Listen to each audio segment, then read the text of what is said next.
Sziasztok! Én egy kis politikával kezdeném. Amikor pár évvel ezelőtt a Fidesz nyert, akkor nagyon sok ismerősöm azt mondta, hogy ennél rosszabb az életében nem történhetett volna, és hogy mit tudnánk tenni. És gyakorlatilag én onnantól kezdve szinte majdnem minden tüntetésen kint voltam, a parlamentnél, a Kossuth téren, gyakorlatilag mindenhol. Ott a... Közelebb a mikrofon. Ott a rendőrök az arcunkba nyomták a... Mi az? A könyvgázt, igen.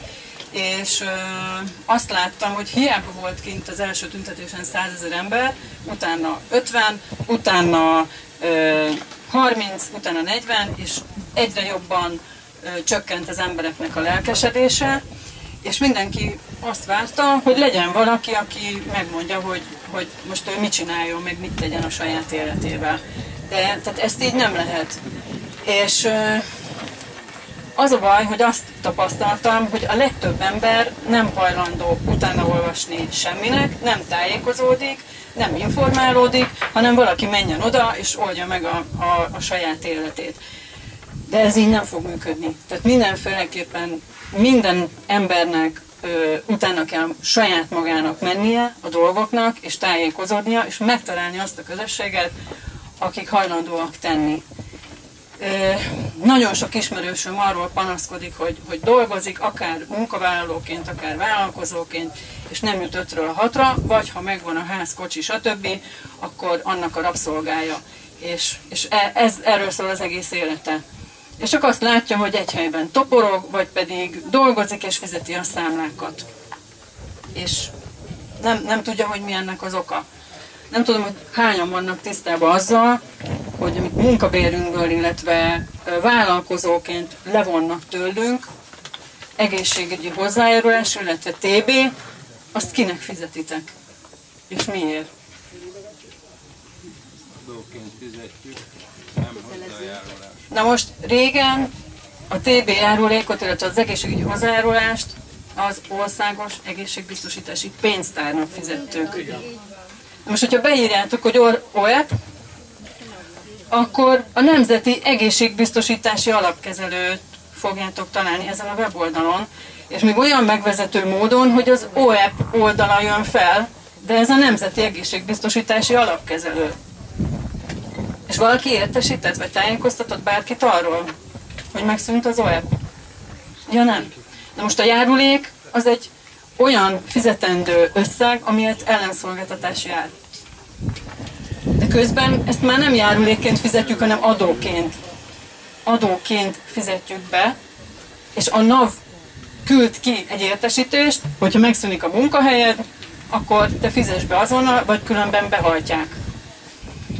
Tehát ezért sem kapunk semmit, hanem kötelező befizetni, mivel adó, amiért nem jár semmi. Most az OECD országokat tekintve Magyarország az 5. helyen áll a legmagasabb adó tekintetében. És benne van 34 ország. És 4 ország előz meg minket. Belgium, Olaszország, Németország és Franciaország. Mert olyan rohadt jó itt? Olyan jól élünk? Hogy indokolt, hogy ilyen magas legyen az adó? Mert szerintem nem. Igen, de most én annyira nem akarom bőrére ereszteni a dolgot, csak hogy ezen kellene elgondolkodni, hogy mit miért fizetünk, ráadásul egy illegálisan működő hivatalnak, hogy azt tudjátok-e, hogy hány adónem van most Magyarországon. A NAV hány olyan adónemenkénti folyószámlát vezet? 127. 127, és plusz még hozzájön 200, igen. Ilyen különleges gazdasági övezethez kapcsolódó beszedési számlák. Tehát néhányat úgy fel, egyébként ezt nyugodtan megnézhetitek, ezt frissen töltöttem le a NAV oldaláról. Január óta hozzájött még 10 adónem. Csak úgy párat így felolvasok. Társasági adó, személyi jövedelemadó, magánszemély, őstermelő, egyéni vállalkozó terhelő, áfa, egyszerűsített vállalkozói adó, rehabilitációs hozzájárulás, nyugdíjbiztosítási alapot megillető bevétel, késedelmi pótlék, játékadó, munkáltatói táppénz hozzájárulási beszedési számla, szakképzési hozzájárulás, innovációs járulék, egészségbiztosítási, ECHO beszedési számla, átlagadó bevételi számla, baleseti adó, gépjármű vagyonszerzési illeték, energiaellátók jövedelemadója. Na, tehát ott meg tudjátok nézni. És nem tudom, hogy tudjátok-e például, hogy a benzinen van áfa, és jövedéki adó, és a jövedéki adón plusz még azon is áfa. Tehát az adó is még pluszban rajta van. Tehát az, hogy Magyarországon a legtöbb ember nem jut előre, nem tud 5-ről 6-ra jutni az életében, azért elég egyértelmű okai vannak. És akkor ezt így elfogadják az emberek, hát ez van, fizessünk. Egy illegális szervezetnek ráadásul.